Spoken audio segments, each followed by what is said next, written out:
Maurice Kamto annonce une plainte contre Amougou Belinga. Le journal L'Anecdote a publié fausse interview de Maurice Kamto. MRC dénonce une quête de visibilité. Une plainte contre Jean-Pierre Amougou Belinga est en cours de téléchargement. Un nouveau front judiciaire pourrait s'ouvrir dans les prochains jours entre Jean-Pierre Amougou Belinga et Maurice Kamto.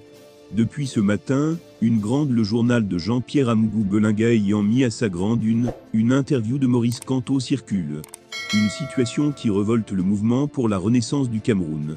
Dans la recherche de sa visibilité et le désir de booster son audimat, le journal L'Anecdote n'a pas trouvé mieux que de s'inventer une interview de Maurice Kamto, écrit Joseph Atba, le porte-parole du MRC.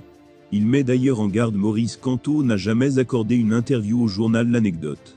Il se réserve le droit de saisir les instances compétentes pour dénoncer cette violation flagrante de l'éthique et de la déontologie journaliste, ainsi qu'une exploitation abusive de son image et celle du MRC. Ce n'est pas la première fois que le journal de Jean-Pierre Amougou Belinga se lâche sur Maurice Kamto. Dans son article publié jeudi 17 octobre 2019, le tri-hebdomadaire L'Anecdote de Jean-Pierre Amougou Belinga accuse le président national du Mouvement pour la Renaissance du Cameroun, MRC, d'avoir tenté de manipuler le peuple avec son hold-up électoral. Dans une interview diffusée le 16 octobre 2019 sur Radio France Internationale, le président du MRC tente une récupération à son compte de la crise anglophone avec au passage un tissu de mensonges maladroitement cousu de fil blanc sur le pouvoir de Yaoundé. Les habitudes ont résolument la peau dure. Maurice Kamto, le second à l'élection présidentielle de 2018, semble résolument obstiné à manipuler le peuple camerounais et la communauté internationale.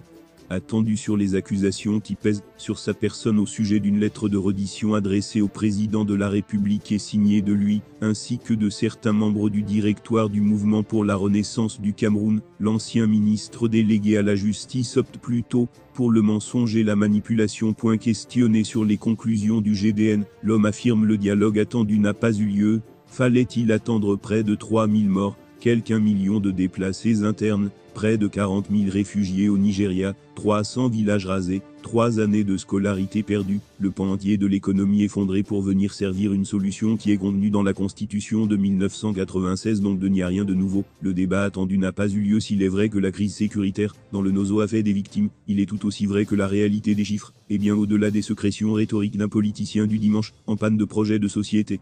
Maurice Kamto devrait d'ailleurs, en aspirant à la gestion des affaires de la cité, présenter les sources chaudes ou froides de ces statistiques.